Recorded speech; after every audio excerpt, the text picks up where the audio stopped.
Hello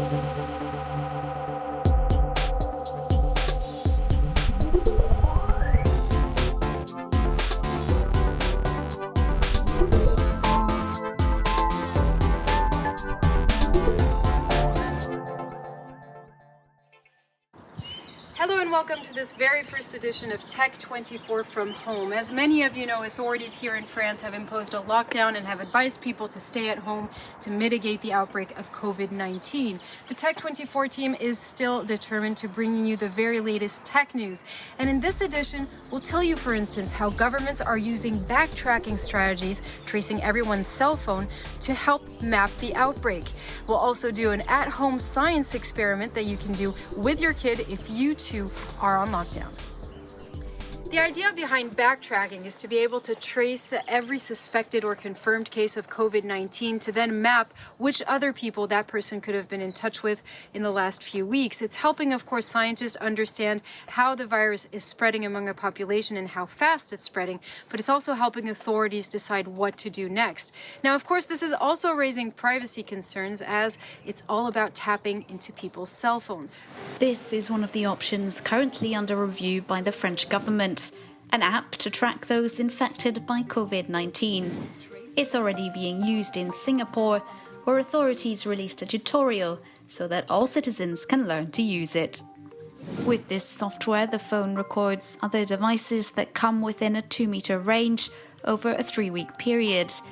If the user falls ill, they must alert those whose path they've crossed via the app, so they can all self-isolate.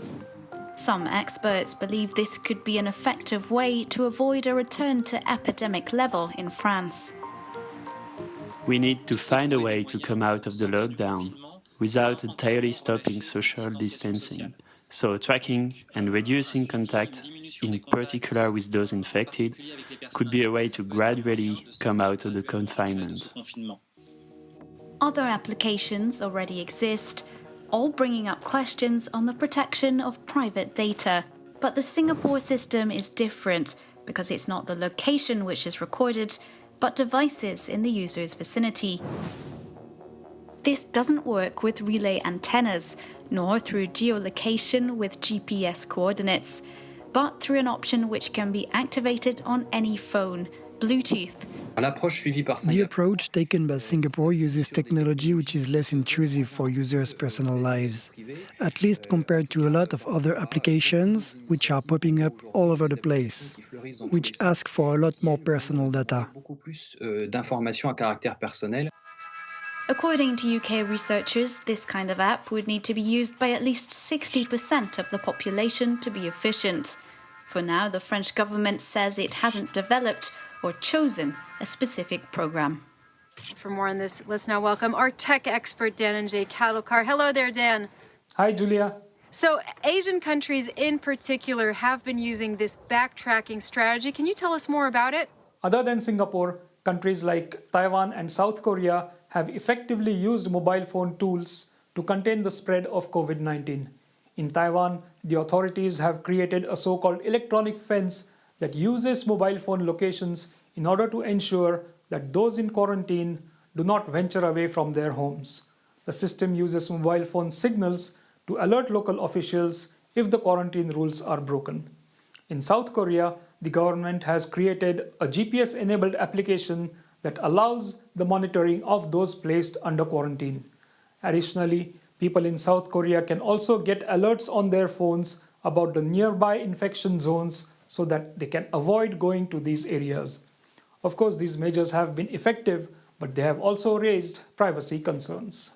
Dan Kadelkar, thank you very much indeed for that. We're now going to talk to Rachel Toback. She's an expert on cybersecurity issues, but she's also an expert in the field of so-called social engineering. Hey, Rachel, thank you so much for joining us.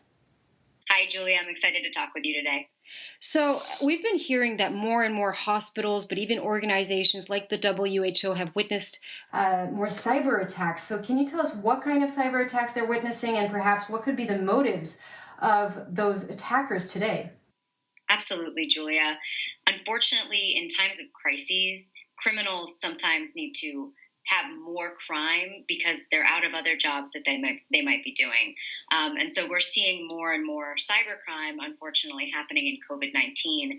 And their motives are all over the place. They have motives like notoriety, money, and some people just want to cause disruption. Other people maybe are doing it for hacktivist reasons. And those reasons is maybe they disagree with the way that an operation is going down in their country and they want to hack it. It's unfortunate, but we are seeing about 350% increase in phishing attacks. So Google's transparency report laid that out for us, and it's pretty scary to see. In addition to that, Risk ID saw that there were 300,000 new suspicious COVID-19 websites created in just March alone. And they're doing everything from calling you, trying to give you free COVID-19 testing, to trying to sell you antibacterial and antiviral duct cleaning systems in your house for your air. It's really all over the place, but the big things that we're seeing right now are an uptick in phishing attacks, ransomware, and phone phishing attacks. Okay, now Rachel, what can these organizations or these companies do to protect themselves, because they have to move very quickly in this time of crisis? Yes. They have to inform everyone who is working from home how to do so safely.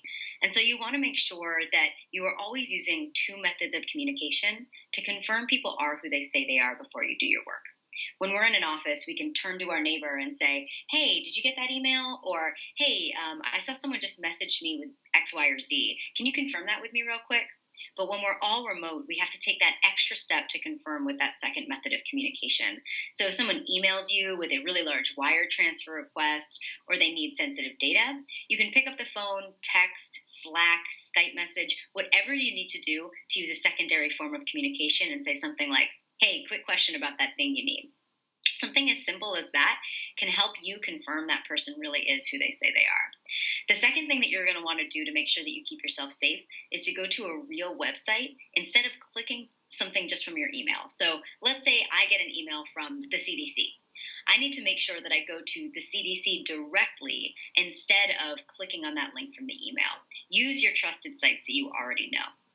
The next thing that you're going to want to do is use a password manager. The big thing that we're seeing right now with phishing attacks and phishing is credential harvesting. So attackers are trying to gain access to your username and password that you use for one account and hoping that you use it all over the internet for other accounts. Unfortunately, many people do password reuse. But if you use a password manager, you don't need to remember your passwords, so each one can be unique.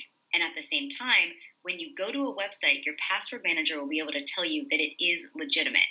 And so let's say you're like, I don't know if this is the real website for my bank, for instance. Your password manager will be able to say, yes, it is, and I'm going to input your credentials, or no, it's not, and I'm not going to input your credentials. That's a really good way to keep yourself safe. Okay, now a lot of people are asked to work from home. I mean, it's your case, but it's also my case, and we have to use remote apps.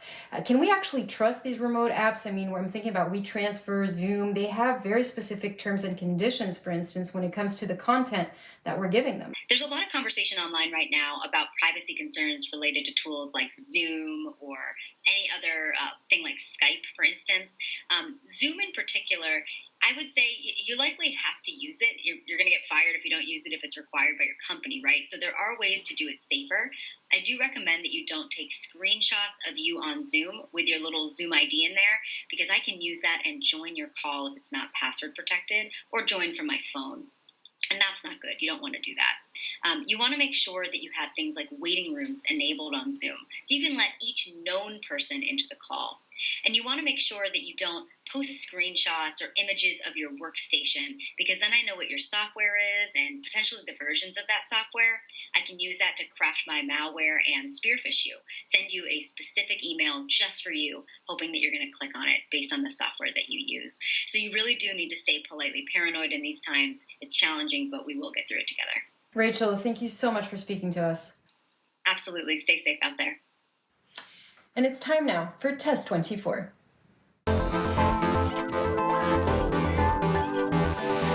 Some of you watching are perhaps on lockdown as we speak, and sometimes with kids, and we know that it's not an easy task to entertain them. So here on Test 24, we wanted to show you an easy way to impress them, but also an easy way to awaken their curiosity when it comes to science with a series of at-home experiments. And today, we're going to try to demonstrate the third law of motion of Newton.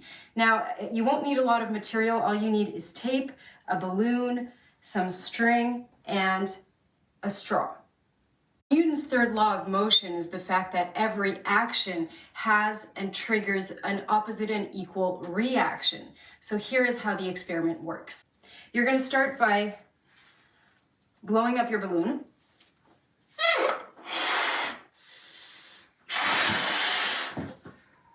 And keep it sealed. And then you're going to attach a string between two chairs. Here I've attached it between two beams. And you're going to tape part of this straw to the top of the balloon. Then you put your string inside of the straw, and there you have it. So we're all set here. I'm going to let go of the balloon, and when I'm going to do so, the air is going to push, is going to release out of the balloon. That's going to be our action. Our reaction is the fact that the balloon is going to be moving forward with the same force, so the opposite way with the same force. Are you ready? Let's go. And there you have it.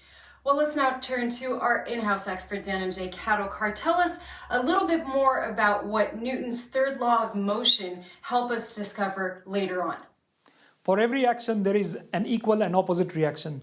Well, this is one of the easiest physics laws to memorize and not that difficult to understand.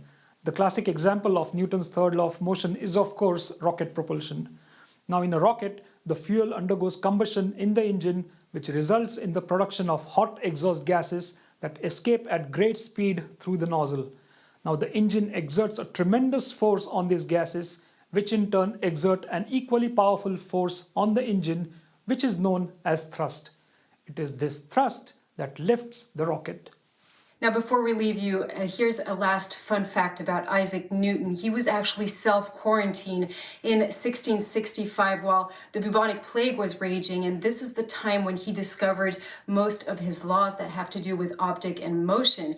But what's really interesting is that he later described this time as the most intellectually productive period of his life. Well, that brings us to the end of this week's edition of Tech 24, but you can watch it again on our website, France24.com. See you soon.